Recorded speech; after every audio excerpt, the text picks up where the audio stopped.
उसके बाद मैं उसको बोली कि आप मुझे क्यों मारते हो, मेरा कसूर क्या है? तो बोलता है रंडी को कोई भी पैसा देता है तो उसके पास जाता है, मैं तुम्हारा 2 साल खर्च उठाया हूँ तो मैं तुम्हारे साथ कुछ भी किया हूँ, तुम कुछ नहीं कर नमस्कार, सकते। आप देख रहे हैं न्यूज में हूँ मोना पटेल। में जो लड़की हमारे साथ आप देख रहे हैं, लड़की का शादी महज 2 साल पूर्व गांव के कुछ लोग वकील के द्वारा एक बॉन्ड पेपर बनवा कर देते हैं और लड़की जब चली जाती है उस लड़के के साथ 2 साल रहती है और वो लड़का के बारे में इसे पता चलता है कि पहले से शादीशुदा है और उसके 5 से 6 बच्चे हैं और लड़का अब इसे छोड़कर भाग गया है। पूरा मामला ये खुद बताएं। मेरे गांव के आसपास में भक्ताई करने आता था, जिससे मेरे घर पे भी कुछ परेशानियां थी। मेरे पिताजी बोले कि भगत जी मेरे भी घर का कुछ बनहट कर दीजिए, मेरे घर में परेशानी है। और लड़का बनहट किया। उसके कुछ दिनों बाद मतलब भगत था क्या? हाँ भगत था। अच्छा। उसके कुछ दिनों बाद मेरी माँ की मृत्यु हो गई। वो लड़का बोला कि जो इसका सौतेला भाई है, आगे पीछे इसका कोई है नहीं, आप भी मजबूर है, बीमार रहते हैं, इसका आपके चले जाने के बाद कोई देखने वाला होगा नहीं, तो हम भी आप ही के जाति का है, आप इसको हमारे साथ लगा दीजिए और आपको अगर आप लोगों को विश्वास नहीं होगा तो हम आपको एक शपथ पत्र बनवा देते हैं। तो जिससे हमारी उम्र नाबालिग थी। तो अभी आपकी उम्र कितनी है? मेरी उम्र अभी 18 है। अच्छा, 2 साल पहले वो लड़का आपको ले गया था? जी। एक पेपर बना है, 100 रुपए का स्टाम्प पेपर बना हुआ। जी। अच्छा, उस पर आपकी शादी का पूरा साइन हुआ था, गवाह बना था? जी। आप उसके साथ चली गई? जी। उसके बाद क्या हुआ? उसके कुछ दिन 2 महीने के बाद मेरे पिताजी भी डेट कर गए, जिस दरमियान वो सीतामढ़ी में हमको रखता था, सीतामढ़ी टीचर कॉलोनी गली में। अच्छा। 1 साल वहां रखा हमको, तो खर्चा देता था सिर्फ राशन पानी और रूम रेंट, इसके अलावा कोई कपड़ा वगैरह दवा कुछ नहीं। तो फिर कहाँ से करती थी? वो जो मेरे मम्मी पापा कपड़ा खरीद दिए थे उसी में मैं एडजस्ट करती थी। ठीक है। इसके अलावा वो मुझे कुछ देता नहीं, तो बस राशन पानी, और मारता पीटता भी था। शारीरिक संबंध भी बनाता रहा, जब भी आता था हफ्ते में 2 दिन 3 दिन 4 दिन आता था, रुकता था, इसके बाद चला जाता था। हम बोलते थे कि जब आप जा रहे तो हम अकेले रहेंगे, बताइए हम कैसे रहेंगे, हमारा तो कोई नहीं है, आप छोड़ के चले जाते हैं। तो वो लड़का कहता था कि हम कमाएंगे नहीं तो तुम्हारा खर्च कहाँ से, तो हम जा रहे हैं भक्ताई करने और पूजा पाठ करवा करके फिर आ जाएंगे, कभी बनहट के बहाना करता था। इसके बाद वो लड़का जब हमारे रूम पे आता था तो वो अपना फोन का सिम निकाल करके मेरा सिम यूज करता था ताकि उसके घर से कॉल ना आए। कभी कॉल आ भी जाती थी तो हम पूछते थे बताइए ये औरत कौन है, काहे फोन कर रही है, तो वो लड़का मुझे बताता था कि ये मेरा भाभी है, मेरा भाई पंजाब चला गया है, वो वहीं रहता है, उसका कोई पता नहीं है, इसीलिए मैं इसका खर्च चलाता हूँ। उसके बाद फिर वो छठ के टाइम में मुझे घर पे ले गया, जिस सिलसिले में मुझसे बात नहीं करता था। अच्छा, तो आपको कब पता चला कि वो शादीशुदा है? छठ में। मतलब छठ में जब आप उसके घर गई तो ही पता चला कि वो शादीशुदा है? जी। 5 बच्चे हैं। 5 बच्चे। क्या हुआ? उसके बाद वो मुझे बोला कि मैं तुमको जिस व्यू से लाया था, जिस काम के लिए लाया था, वो काम मेरा हो गया। अच्छा, किस व्यू से ले गया था वो?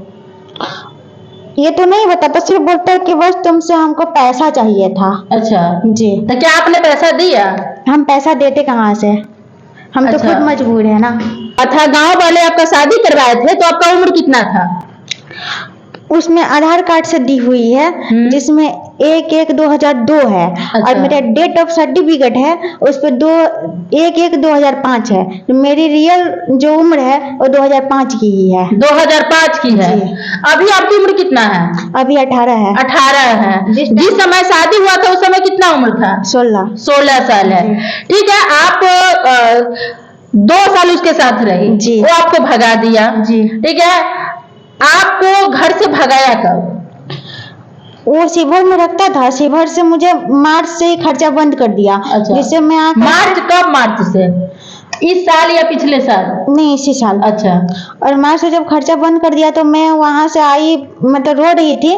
फिर जिस सीनियर के साथ मैं काम करती हूँ, वो मुझे बोले कि काहे रो रही हो, मैं तुमको काम देता हूँ, तुम यहाँ रहो और उस लड़का से तुमको न्याय चाहिए, तुमको न्याय मिलेगा। अच्छा। जी। इसके बाद फिर मैं आती जाती रही, मैं ये सोचती रही कि अब तो मेरा कोई सहारा नहीं है विवेक शाह के अलावा, तो मैं फिर भी जाती आती रही। फिर वो मारता पीटता रहा, फिर एक बार छल करके बुलवा लिया मई में, 30 मई को। मतलब वो अपने गांव फिर से बुला लिया? नहीं, शिवहर में। शिवहर उसी के गांव में? शिवहर त्रिलोकी नगर में। अच्छा, यानी कि डेरा अलग से लेकर आता था। ठीक है। वहां फिर बुला लिया। फिर 30 मई को मुझे बोला कि आओ, अब मैं नहीं मारूंगा, अब तुमको सही से रखूंगा, तुम काम करती हो कोई बात नहीं है, करो लेकिन खर्च दूंगा। और मुझे बुला करके रात को 9:30 बजे के करीबन मुझे गेट बंद करके मोबाइल छीन करके मारा, बहुत मारा। और इसके ये बाद घटना कब हुआ था? 30 मई को। 30 मई को इसी साल? जी, रात को 9:30 बजे। अच्छा। और इसके बाद मैं उसको बोली कि आप मुझे क्यों मारते हो, मेरा कसूर क्या है? तो बोलता है रंडी को कोई भी पैसा देता है तो उसके पास जाता है, मैं तुम्हारा 2 साल खर्च उठाया हूँ तो मैं तुम्हारे साथ कुछ भी किया हूँ, तुम कुछ नहीं कर सकती हो। यानी आपसे एक तरफ वो शादी करके ले गया और दूसरी तरफ पता है कि रंडी को कोई भी पैसा देता है और उसको जैसे मन होता है वैसे रख के मारपीट सब कर सकता है। हाँ, और रंडी का जगह हमारे घर में नहीं है, रंडी के लिए कोई जगह नहीं हमारे। ऐसा शब्द का प्रयोग क्यों किया? क्या आपने कोई गलती किया था? जी नहीं, मैं सिर्फ ये बोलती थी कि बताइए, आप तो हमसे कुमार बन के शादी किए, ठीक है, आप बता रहे हैं कि मेरा बेबी बच्चा है तो आप उसको रखते हैं तो उसको टाइम देते, हमें भी टाइम दीजिए, हमारा भी खर्च दीजिए, हमारा भी सारा मेंटेनेंस कीजिए। तो वो बोलता था मेरे पास रहेगा तब ना मेंटेनेंस करेंगे, हम तुम्हारा कोई मेंटेनेंस नहीं करेंगे, हम अपने बीबी बच्चा के पेट काट करके तुम्हारा मेंटेनेंस नहीं करेंगे। मतलब बीबी बच्चा का पेट काट के नहीं करेगा। गांव वाले कुछ कह रहे या नहीं? गांव वाले उसको समझाते भी है, धीराते भी है, लेकिन गांव वालों को सीधा कहता है कि जो बेटी चोर हमको कुछ कहेगा ना, उसके बेटी से हम शादी करेंगे। मतलब अब 4 शादी किया और कितना शादी करेगा? और मुझे धमकी देकर के 31 मई को भगा दिया कि तुम अब यहाँ दिख गई तो तुम्हारा लाश भी लपाता कर देंगे, जिसमें अविनाश कुमार का भी हाथ था, वो उसके साला है। अगर गांव वाला को बताएगी या केस मुकदमा कुछ भी करोगी तो। फिर भी अब मीडिया में ये डर नहीं लगता है? डर तो लगता है, लेकिन मुझे न्याय चाहिए। न्याय चाहिए जी। चलिए, एक लड़की न्याय की गुहार लेकर यहाँ आई है, न इसके पास माँ है और न ही इसके पास पिता है। ये लड़की का शादी गांव वाला आनंद फानन में उसी भगत से कर दिए जो भगत इनके घर में पूजा के भक्ताई करने गया था।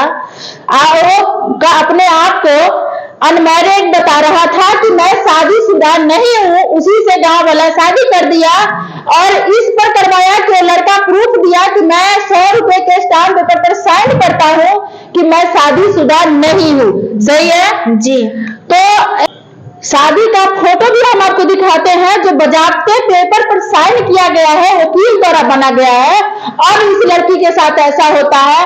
तो आए दिन प्रेम प्रसंग में फंसी लड़कियों के साथ होता है, तो हम उस पर क्या टिप्पणी कर सकते हैं?